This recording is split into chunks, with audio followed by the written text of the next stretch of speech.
Kalimera, kalispera, kalinikta. No matter where in this wild, wacky, and sometimes wonderful world you might be, thank you for making the Highbury Squad part of your day. Wow. Let's talk, squaddies.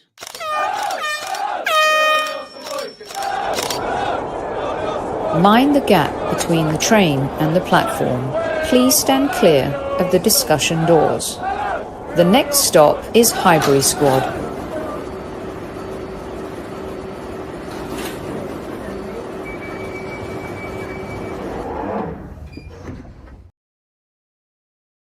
Hello. Chelsea 1, Arsenal 1. And that ending was a little bit painful, wasn't it? Hi, squaddies. How you doing? I'm wearing my Arsenal 1979 shirt in honor of Ruth Beck, who shared some of her amazing memorabilia from that great FA Cup win. And Ruth Beck is a legend. And we have a team now of wannabe legends, but they're not really performing, are they? Let's talk about it. But before we do that, let's greet you guys. Hello, Donna. How are you? Good to see you. Rice and Martinelli substituted for two weaker players. Why? And as for 29, anyone hit any stats on how many times he went to the ground today? Always on the ground looking for non-existent fouls. Donna starting off harsh and PW agreeing. Matt G in the house. Carol's in the house. Lucas Hood, good to see you back in the house. Seb is in the house. Joseph is here. Matt G is here. Trev is here. Kevin is here. 5 games, 5 points. Rich is here as well. Hi, everybody. Now, just to let you know that there is a little delay on the old broadcast, and I'm getting that sorted out. So bear with me on that. It's a glitch in my actual computer and an operating system that won't update. So hopefully we will get that fixed. But anyway, Tammy is here. Hit the like buttons. Hit the like buttons. It helps the show. And listen, it's not great, is it? It was a little bit better than what we've seen, but it is not great. And I'm just going to get right stuck into. It's so funny. My talking points changed throughout the game. After the first half, they were very, very different. And during the second half, they evolved.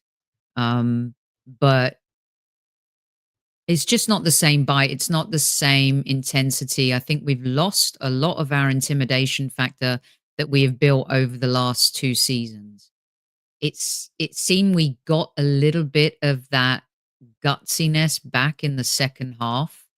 But the intimidation factor, when you see Cucurella kind of doing what he's doing, there's no respect there. And, you know, even Stevie Nicol, the great legend of Liverpool, mentioned it on the show that Saka just doesn't get enough protection. He doesn't. And hopefully it's not a serious injury. But this guy gets kicked more than anyone in the Premier League. And even Henry Winter said it on our show a couple of weeks ago on Monday Madness. Bukayo Saka doesn't get any protection. Now, look, I'm not going to get stuck on this and get stuck on the fact that Saka deserves more protection, but it's really shocking. And, you know, in the first half, I didn't think Saka was very effective. In the second half, I thought that he stepped up and, man, he whipped in 2 crosses. Mikel Merino should have finished one, a couple of other opportunities. But the fact that he gets kicked around as much as he does and nobody does anything about it. And, you know, to say he isn't the guy isn't true. He wasn't pocketed. Cucurella played a good first half. There's no doubt about it. But I think Saka totally rose to the occasion in the second half. Yeah, let's see what happens. Hopefully we will practice the international dark arts and pull him from the England squad. Let me get some of your comments here. And we can go from there. And we'll get to my talking points as well. Let's see. JFO says, again, in attack poor. Havertz anonymous besides his goal. Martinelli poor and Saka anonymous second half. Relied too much on the defence last year. I don't think our defense has been great. And that's one of my talking points. Gary says, draw a fair result as no cutting edge up front. PW says we miss the strength of Saka. Lucas agrees that Saka was kicked around the park today.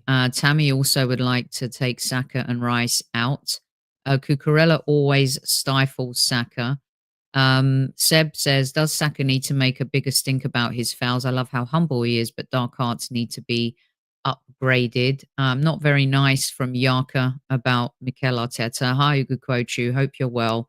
Better form. Nice game. Was impressed with the play, but we can do more.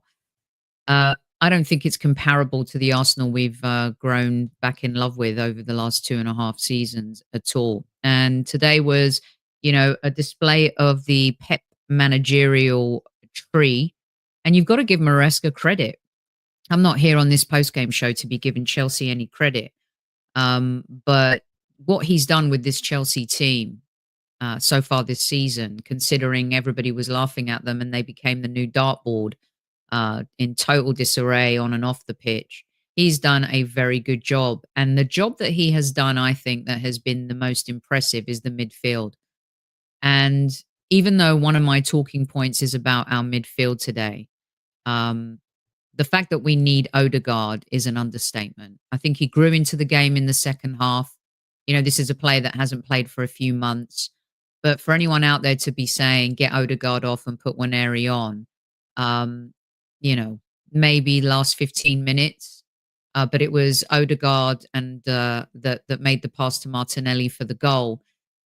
My 5 takeaways after this game. Number 1 is we need Martin Odegaard.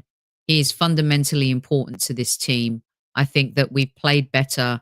And the return of Captain Odegaard, did we look any different? I didn't think in the first half that we did look much different. I think there was still a pedestrian vibe to the way we were playing. We weren't able to open up spaces.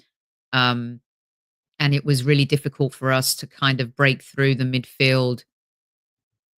But when you look at the impact Odegaard had on some of the small things in the game that maybe we don't always realize, the touches, the possession, maybe keeping the defense out of trouble a little bit by being able to hold on to the ball a little bit longer. I think that Martin Odegaard is so important to this team, and you could see today why we've missed him so much. The second point for me is that Odegaard, Partey and Rice is our best midfield. Now, I know Mikel Merino had an impact when he came on, and that's what you want your subs to do, is you want them to have an impact in the game when they come on. And I thought that he did very well. He should have had a goal. I haven't seen the best of him. We haven't seen the best of him. He's getting used to the tempo of the Premier League, the intensity of the Premier League. But our best midfield is Odegaard, Partey and Rice. I don't know if you agree or disagree with that. But I just think that there's more muscle there. I thought Thomas Partey in the build-up to the goal, Martinelli's goal, was really pivotal in Odegaard actually being able to get hold of the ball. He took a touch, did a twist, did a twirl, gave the ball to Odegaard, and then Odegaard with the really great pass to Martinelli, and Martinelli finally finishing and finding the back of the net the way we know that he can.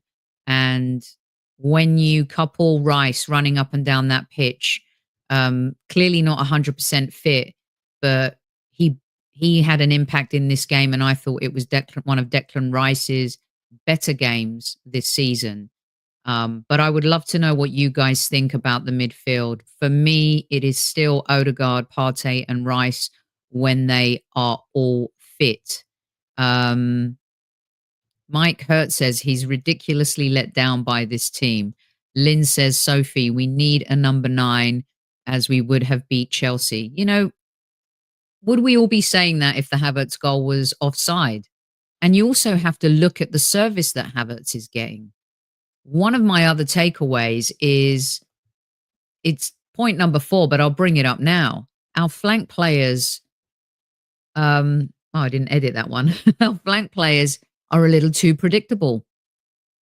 Now, the goal came from Martinelli, but when you look at especially how Martinelli plays, and trust me, I have defended Martinelli, and I'm not here to kill Martinelli by any stretch of the imagination. If you remember on an earlier show this season, I was the Stop Scapegoating Club defending Martinelli when everyone was calling us boring, boring Arsenal.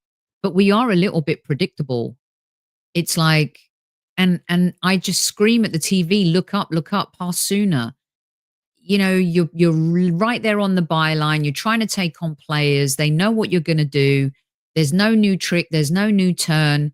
And it's not inventive. And that gives the opposition the opportunity to prepare, to defend, to positionally get themselves in the right spots. And I just feel that these two players, I'm not going to put Saka, but whether it's Trossard or Martinelli, they're not giving that wow factor that we've seen over the last 2 seasons.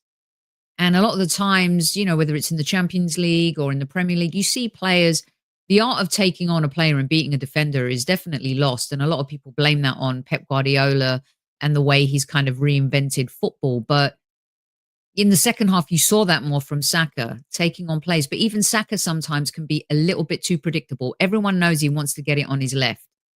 And sometimes we've seen him deceive defenders by putting it on his right. We've even seen him score goals with his right foot.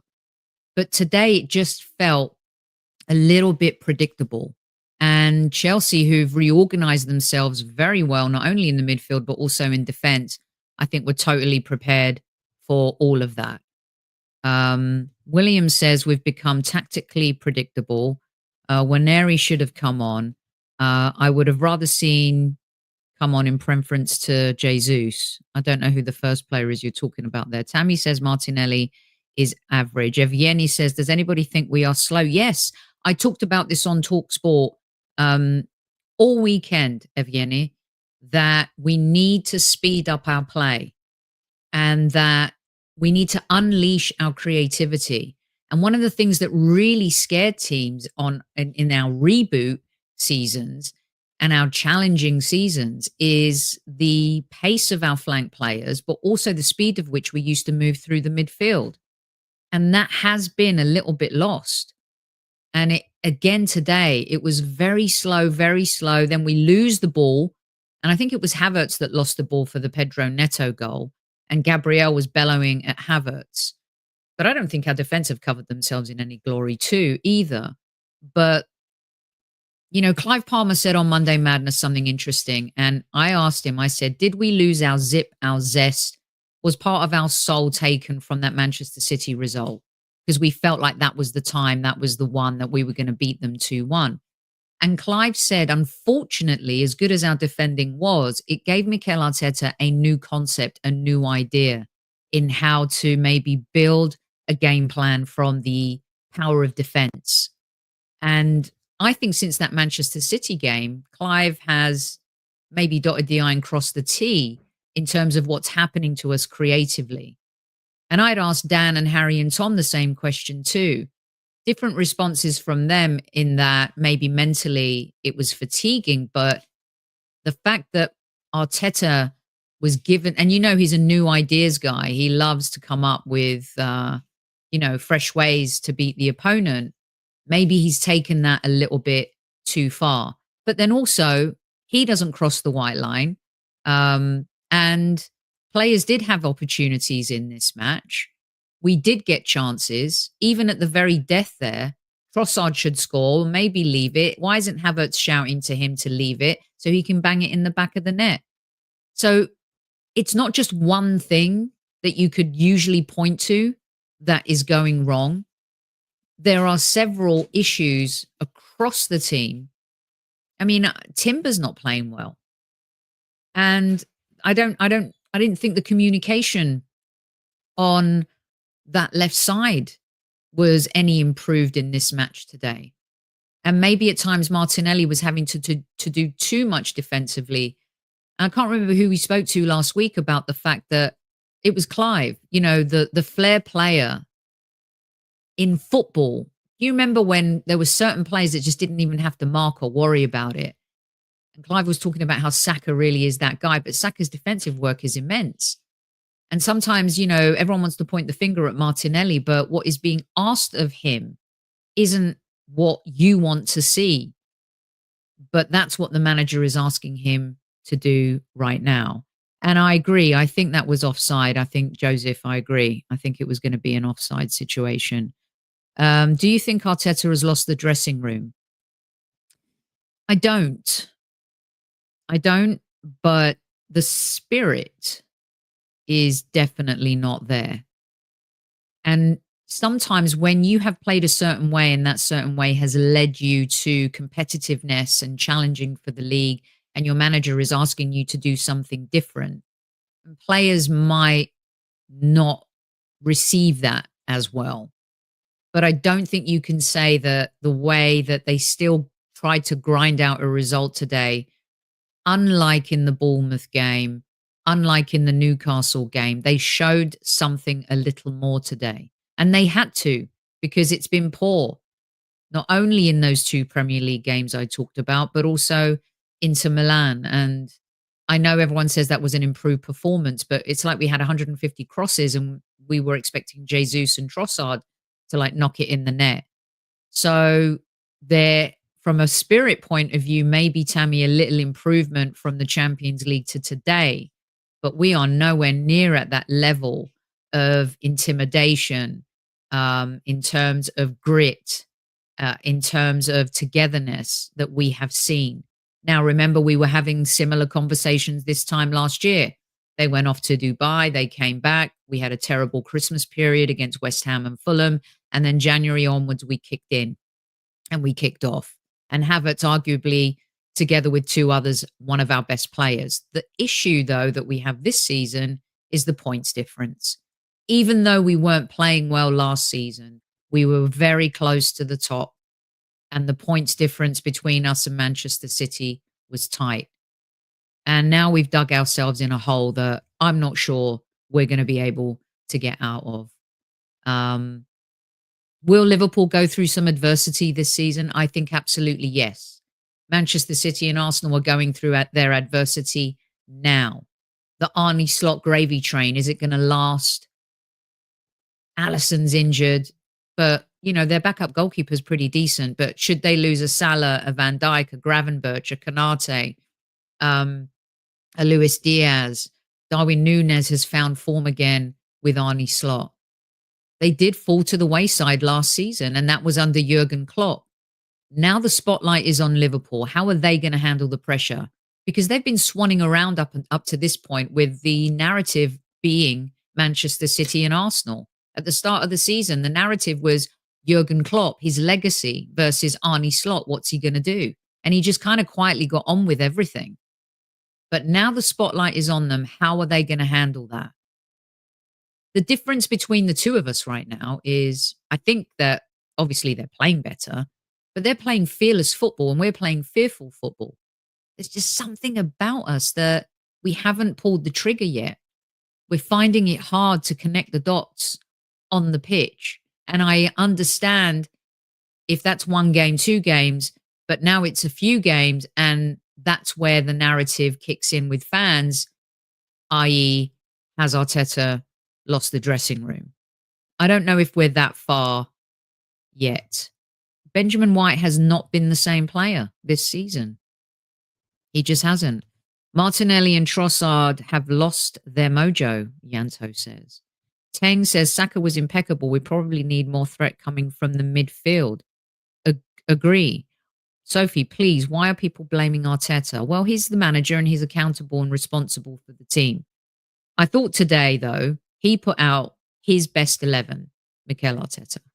That is his side. And the players in the first half, a hair's breadth, and we would have been 1-0 up, but we're not. That's not how football works. It was definitely offside. But everyone kind of moaning about Havertz and stuff. I thought that in the first half, he put himself in various positions, but we just weren't finding the ball. And he wasn't getting good service from the flank play when the ball was getting to them. And you know, he needs to feed. He needs to feed off opportunities. And especially in that first half, there weren't very many opportunities. And you talk about how maybe Rice isn't fully fit or Benjamin White isn't fully fit. Guy's head was bleeding again, you know? And he has to play up top. There's way too much evidence now for us. And he hasn't, remember, he has to get into a rhythm. Last season, he was being played in midfield. He was playing too deep. In Europe, we saw him playing too deep. He's been asked to do different things in the absence of Martin Odegaard. We were all saying the same thing, or you guys, some of you guys were saying the same thing about Kai Havertz last season. And from January on, as I said, he became one of our best players. He hasn't had the service.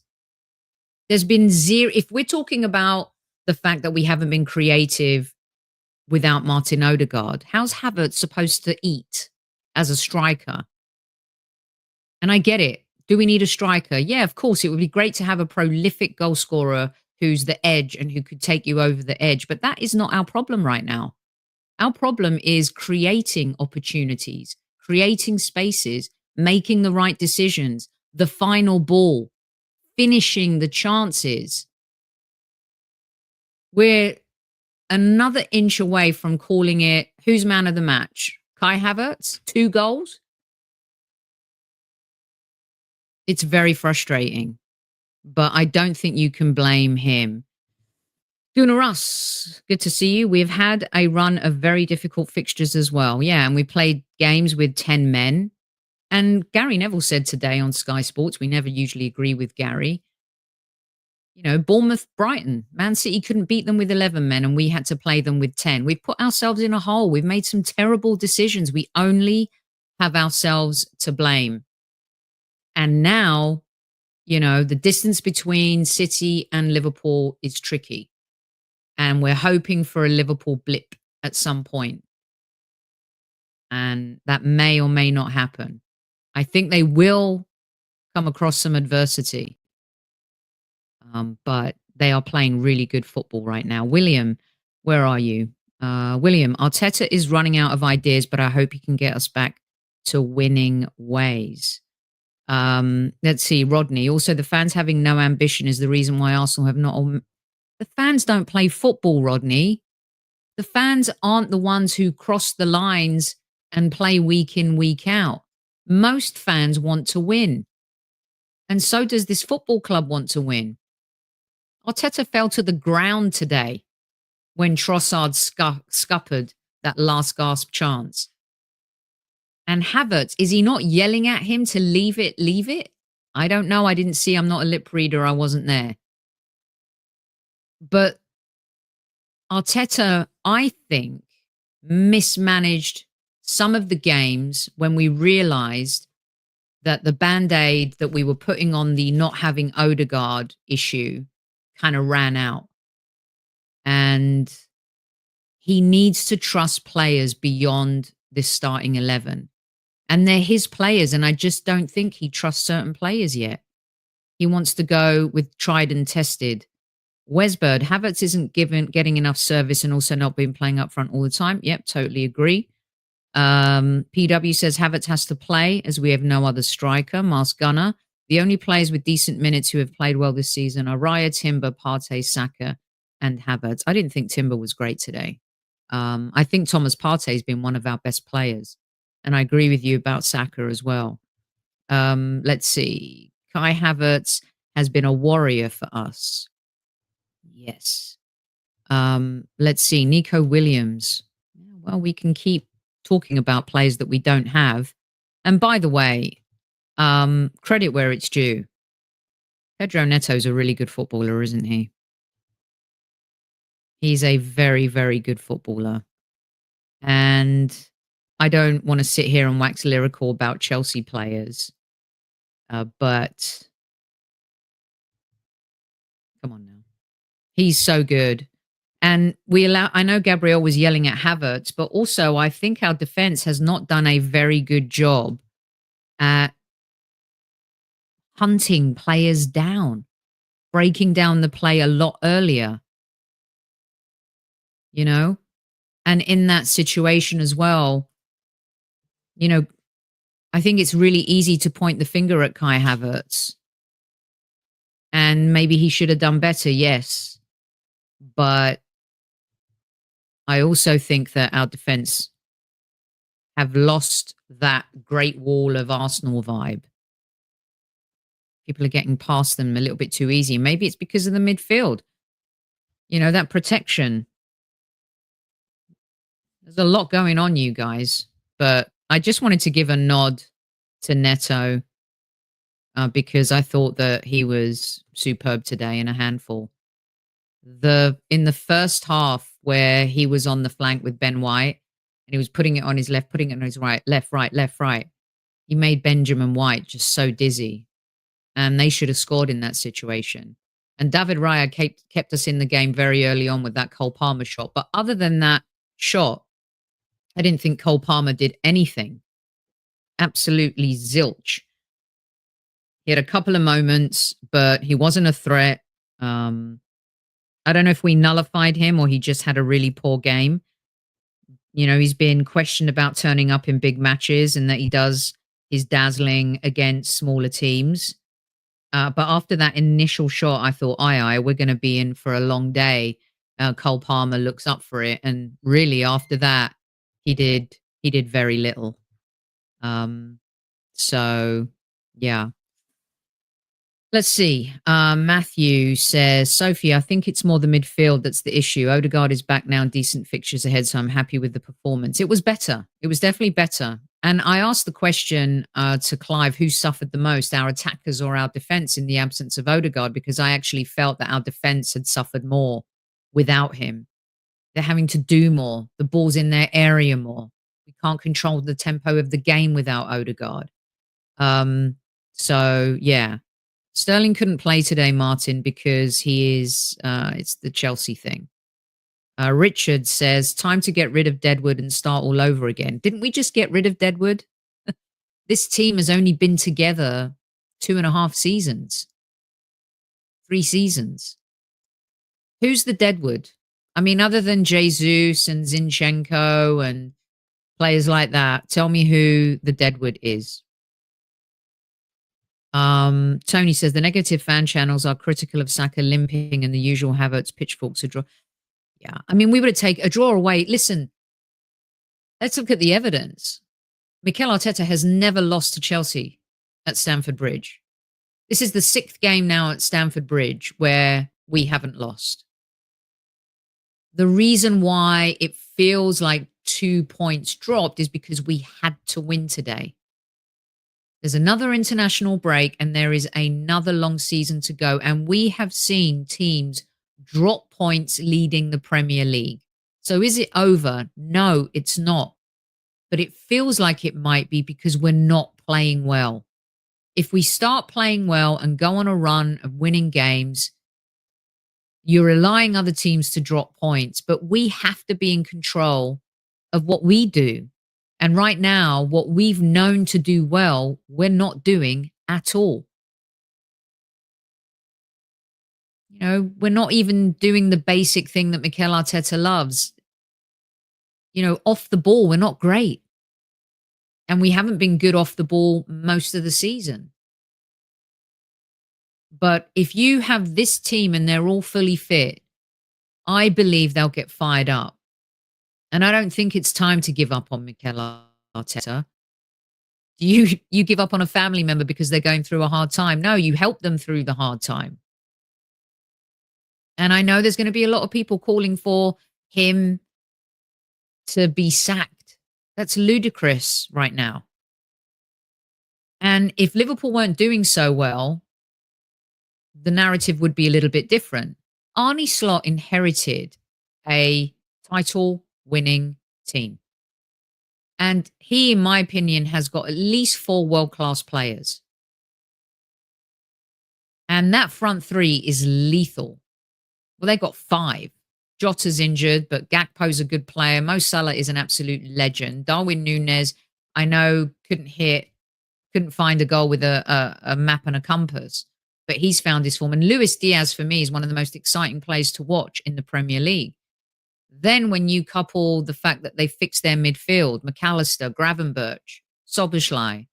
You've still got Virgil van Dijk, Trent Alexander-Arnold, Andy Robertson. These are players who, they're not chopped liver. When Mikel Arteta inherited Arsenal, he had to gut it and rebuild it. We were broken. We had no culture. We had no players who cared. They were all apathetic mostly. But now, at this point, we do expect better. And the improbable season made us have expectations for the following season. And we delivered another title-challenging season. We should have won it. We didn't. We could have won it twice. We didn't. David Hillier said on this show a while ago, going for it a third time is going to be hard. Because when you miss out, and you miss out on the fine margins that we have, it's very difficult for a manager to pick up players and make them believe they can go again. But I do think they'll get to that point. Right now, I don't think they believe. Last season, you could see it in their eyes. They totally believed in everything we were doing. There was a spirit that was undeniable, and they made me believe because I could see it in their eyes. This season, there's no killer instinct. There's no hungry like the wolf. There's none of that going on. And that's something we're going to have to get back. You can talk about starting to play well, executing tactics properly, but the players look gassed. And I'm not making excuses for them. You're a professional footballer. You shouldn't be gassed. Yeah, they played a lot of football, but I say gassed in the sense of up for it. They just don't seem to be up for it. So let's see. Raul says, Sophie, Mikel Arteta took over a team which had a golden boot winner. You wrote, come on, Raul. A golden boot winner who thought he was more important than the team, who showed up late for the North London derby, refused to do his warm down. And you had a defense of Mustafi, Sokratis, Kolasinac. You had an Ozil who thought he was bigger than the team. That team was broken. We won the FA Cup. We did well in a cup competition. But I'm sorry, you cannot compare the two. You just really can't. Let's see. Mr. Miyagi. Hi, Daniel-san. We will judge at the end of the season. We need to win a trophy this season, though. I've said on here that I would love to win the League Cup. Give the team something to taste. Let them win together. Let it galvanize them to want more and want the same and drive them in the last 3 months of the season. That becomes futile if the gap just continues to grow in the Premier League. But they need to win something to taste it. I agree. It's so important to develop that. We've developed a competitive culture at Arsenal, but we haven't redeveloped a winning culture. Being competitive is winning in the sense of you're competitive. It's success, yes, but success is about winning things. Eric Ten Hag won 2 cups and got sacked. You know, the measurement of success is different to fans. But for me, this season, it can't all be for nothing, right? It can't. Let's get to another one of my talking points. I mentioned I think I've done it all. Predictable, too predictable. We need Odegaard. Our best midfielders with them. Pedro Neto's a good player. And let's talk about the defense a little bit more. What do you guys think about Saliba, Gabriel? What do you think is going on? Gunnar Russ says he thinks it's definitely the midfield, not closing down spaces, not giving the support that they're usually used to. But Benjamin White isn't bombing it. I mean, he wasn't a bombing it type of player, but the connectivity between Benjamin and Saka, I don't think is there like it has been in the last 2 seasons. Timber started off great. I know he's suffered injuries and he's come back, but he doesn't offer you going forward what Zinchenko did.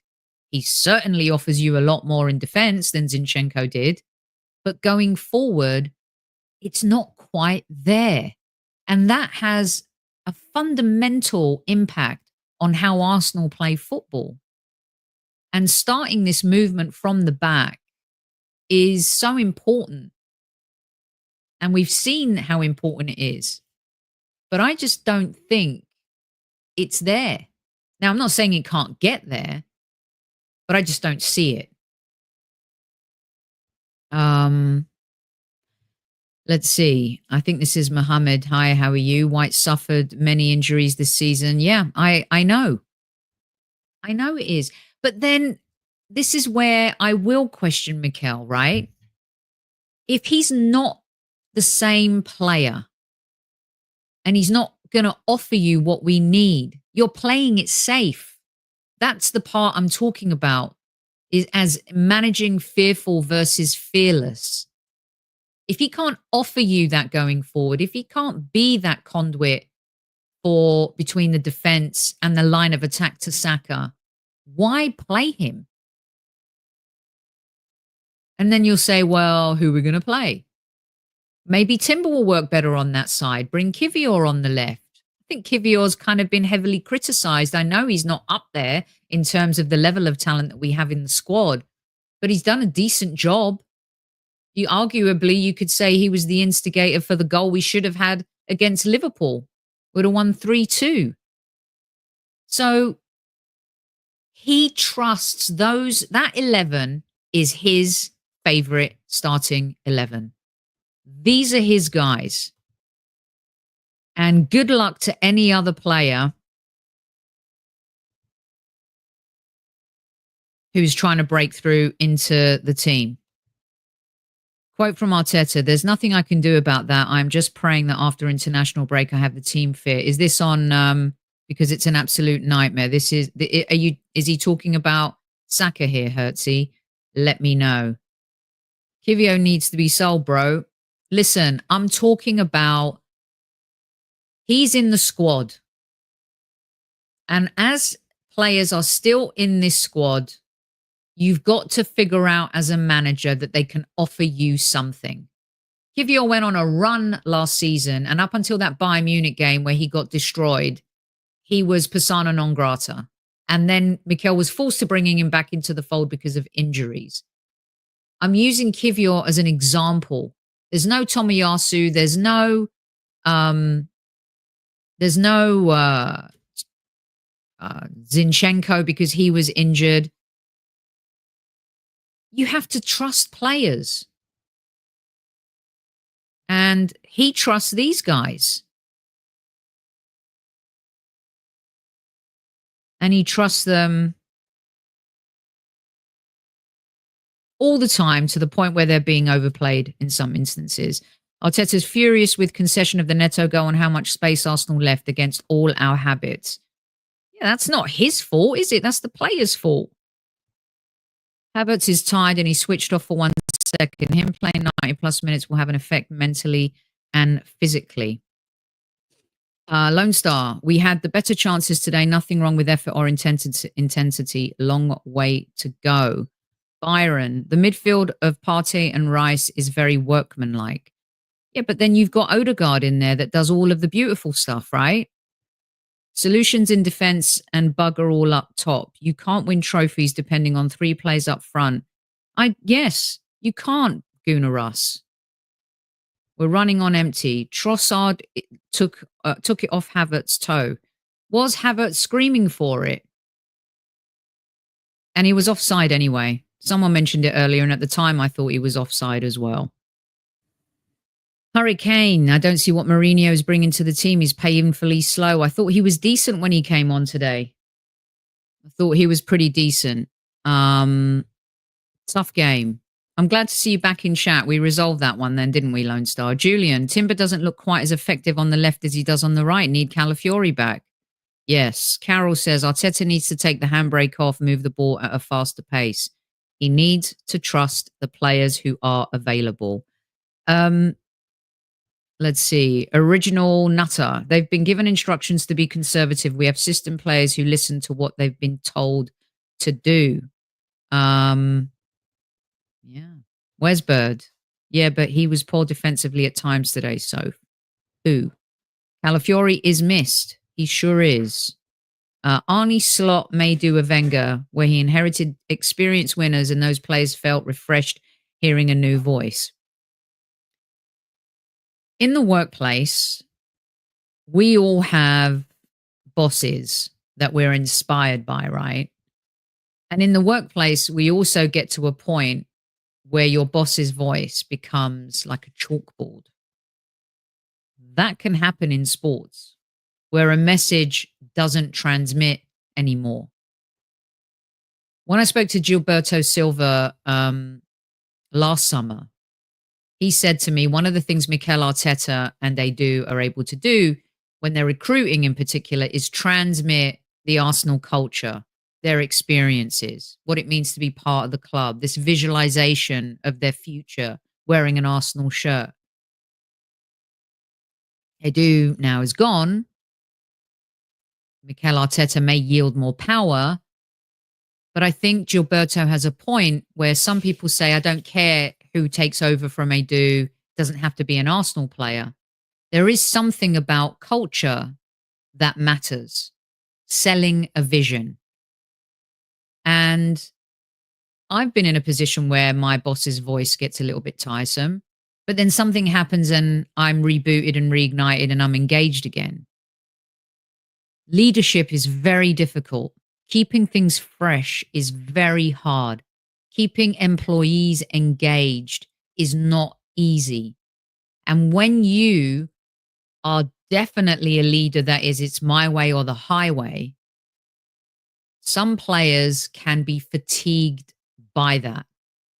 Whether it's the strategy, the objectives, some players may switch off. And maybe some are going through a switch off period. We don't know. Just responding to what is being discussed in the chat room as well. Please do hit that like button. It means a lot to me and to our Chief Like Officer, Tammy Steels, as well. Let's get another quote. Arteta on the game. Disappointed with the result. I think we deserved more.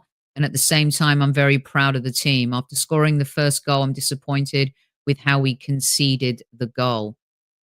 Now, remember also, last season, we were an Arsenal team that kept a lead. We were very good at doing that and protecting a lead. And it's just a little bit off in those areas where we had improved, we've regressed. This time last season, we had 24 points from 10 games. The season before, we had 27 points from 10 games. This season, we had 18. Now we've got 19 from 11. That is regressing. People say data and analytics don't lie. Some people don't like to use data and analytics. But the proof is in the numbers. And it's evident across many facets of this team and the pitch. We have regressed. Now, you can blame it on the Odegaard injury. You can blame it on going down to 10 men against Brighton. You could blame it on Bournemouth. You can blame it on playing poorly at Newcastle. You can blame it on not having Saliba in the Bournemouth game. This is the Premier League. It is unforgiving. You have to be prepared every week to compete. And I'm sure the team in training are prepared by the staff, by everybody. But real preparedness gives you the tools to compete. And we just have not been competitive. And in some games, it feels like we are not prepared, especially when it comes to combating plan A not working and what is plan B. So, let's see. Lies down lies, and then there are statistics. Let's see. Sophie making a good case for ditching the manager. Shit. That's not my intention here. Listen, I just call it as I see it. Been lauding this team for 2 seasons. I can't sit here and tell you it's going to be okay and it's going to be fine and we're great, because we're none of those things. But I'm not giving up on the manager. I'm not giving up on the team. Just like he keeps picking Trossard or Martinelli to play out of their funk, I want to see if he can get us out of this funk. You are paid a lot of money to have the answers, but you are especially paid a lot of money to have the answers when things go wrong. And I asked the question, I don't mean to sound like a parrot, to Clive and Harry and Tom and Dan. Has Mikel Arteta proved that he can manage in adversity? And I don't think he has yet. I don't. The semi-final in the Europa League that you brought up, Raul, we had adversity. That was the game where he played Xhaka at right back. Did not overcome that. The improbable season, we had injuries. The Tottenham game, the 3-0, Rob Holding coming in. He did not have answers to the end of that season. Last season, I would say he did better and he had answers. And, you know, poor results. We beat Man City. We beat Liverpool. We get 4 points off both of them. But we lose to, he didn't have answers to Emery. 6 points dropped against Villa, dropped points against Fulham, getting beat by West Ham at home. Now, you could just say poor games, poor results, but we have to look at this fairly. We are in adversity right now, and he's not doing anything. Wow. What a switch, what a change he made there to affect the game. He's just making substitutions. There's no trick up the sleeve. Maybe I'm wrong. You guys tell me. Squaddies, hit the like button, says our chief like officer. Not on Arteta today. We created chances and didn't finish. Naive against Villa. When he introduced the Mill Smith throne, we beat Chelsea. Was that not overcoming adversity? Okay, here we go with the picking holes in my adversity comment. Fine. But overcoming adversity also leads to grander results. And you have to prove that you can do that over a period of time, not just in one game. We're 9 points behind Liverpool. And Manchester City are having the absolute worst ever Premier League season. And we just so happen to be doing the same since 2.5 seasons ago. Arteta has hit his ceiling like Brendan Rodgers did at Liverpool. Time for the change. It's the players. Listen, you know, I've got to be really careful here because I've been and am a huge supporter of Mikel Arteta. You guys who listen to this show know. I started off being a non-believer and I have been a believer for 3 seasons now. If I see in adversity that the manager isn't being creative enough to get us out of it, then that's what I see and I'm going to say it.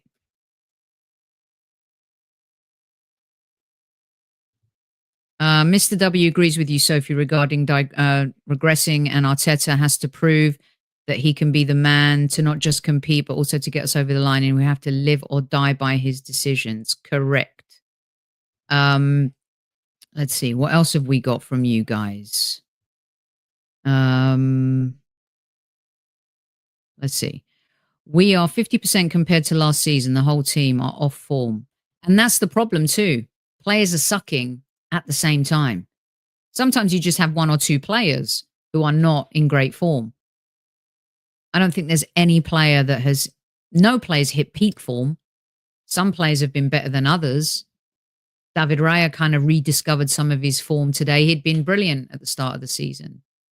Thomas Partey, I think, has been one of our most consistent players. Saka has been one of our most consistent players. But it's not been great. Let's see. Hurricane, how much of an effect is the refereeing? So I made a point and I deleted it, but I'm going to bring it up.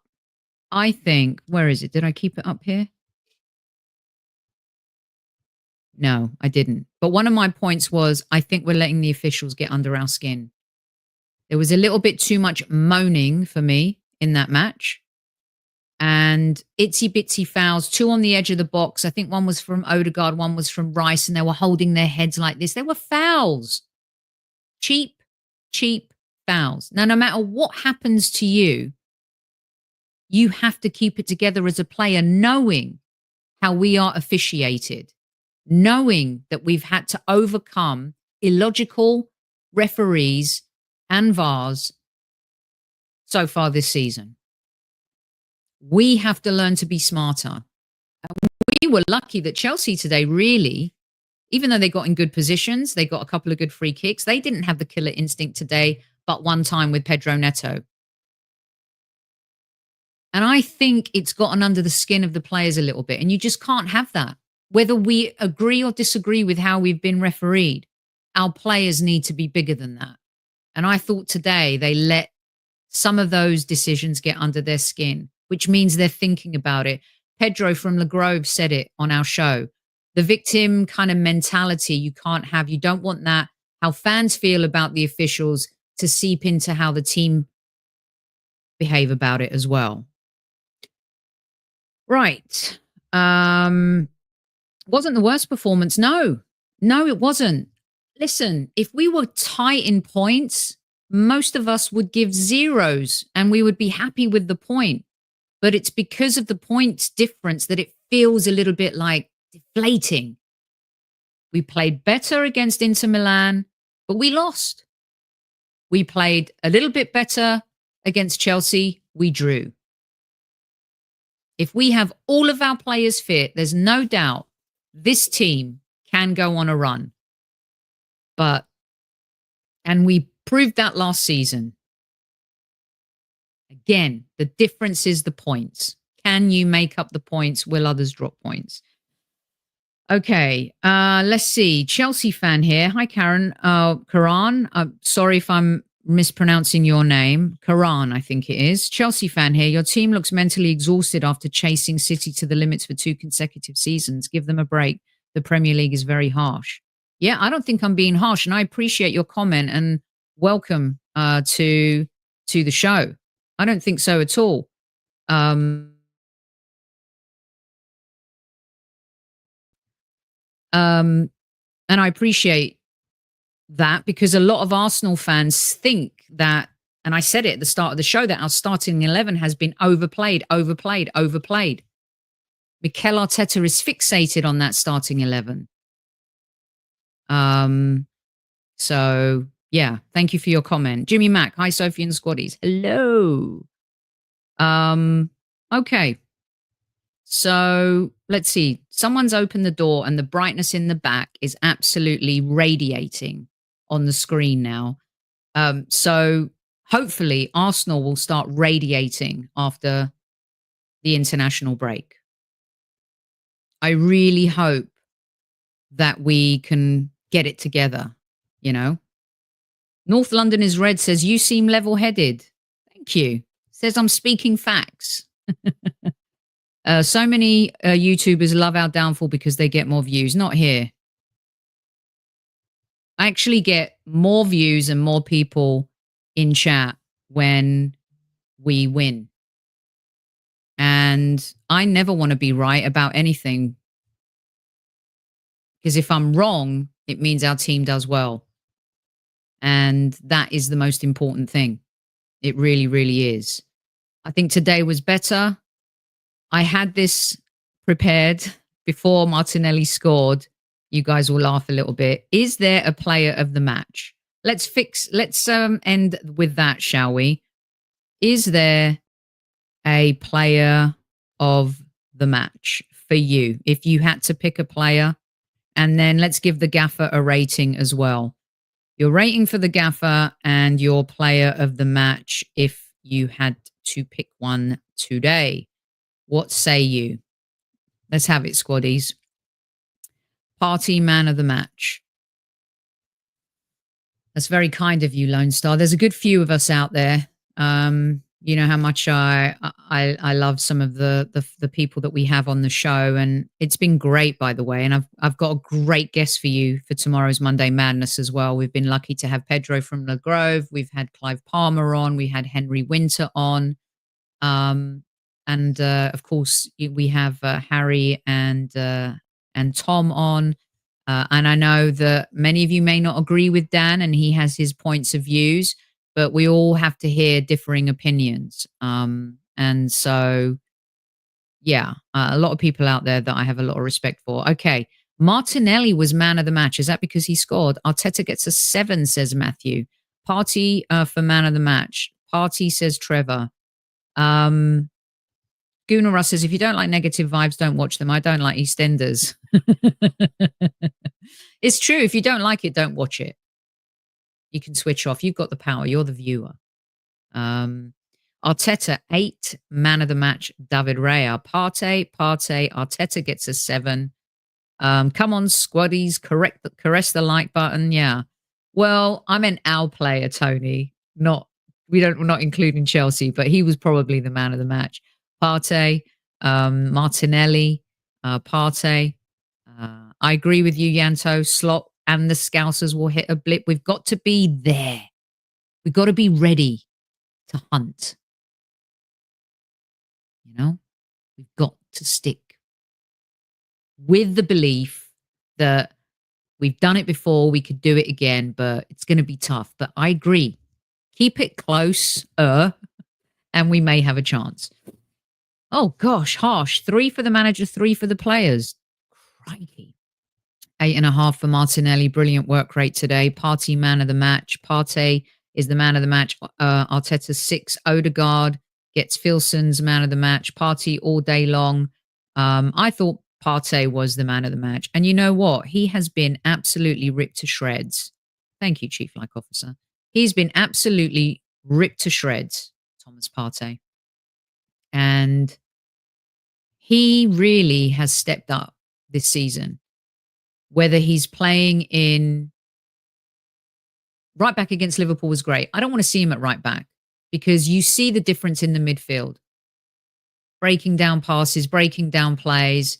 He was the reason why Odegaard got the ball to pass to Martinelli for the goal. So well done to Thomas Partey, who's been asked to do various things this season. And look what you get when someone isn't playing international football. We're seeing a little bit of the best of what we've seen of him at Arsenal since he signed. And he's been injured.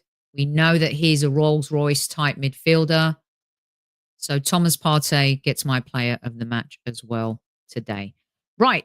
I am going to leave it at that. Thank you so much for tuning in. It has been an absolute pleasure. And I really appreciate it very much. Do hit the like button on the way out. Give it a little kiss, give it a little caress. Just do it the once. Because if you do it twice, it doesn't work. And then tomorrow we have an earlier, by the way, I select these pictures. I have to put stuff out before you know the final result of the game. So I may change the picture on the right in this one, or it might be to your left, depending where you are and how you're looking at the screen. Tomorrow night, 5 p.m., we have Arsblog, Andrew Mangan himself, who is a regular friend of the show, coming on. That is, if you're in the US, 9 a.m. Pacific, 12 noon, and 5 p.m. in the UK. 5 p.m. with Andrew. We're going to dissect all of this with him. We're going to get his take on Rosicky or Mertesacker for the director of football role. We're going to talk to him about Arteta and whether or not he does have the ingenuity to flip a game by doing something a little bit different. We're going to talk to him about a lot of stuff. So please make sure you join tomorrow at 5 o'clock UK time for a little Arsblog. Until then, thank you so much for joining. Really appreciate you. I look forward to our conversation with Andrew tomorrow. And one more thing before I duck out, of course, is there's still an opportunity to grab the Saka framed shirt from Football Prizes. Make sure you go over there and get your ticket today. The competition ends tomorrow is what I'm trying to say. Please go to Football Prizes and buy your ticket. Squaddies, I love you, and you know the rules here. Don't forget to tell your loved ones you love them. Give our friends at Football Prizes a visit, and at Squaddies at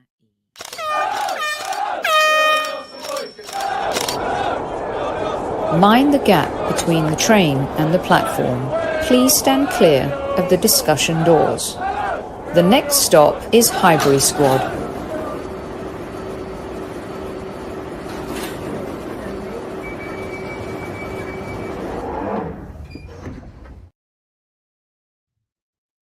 Boy, it is bright back there, isn't it? Let's get rid of that.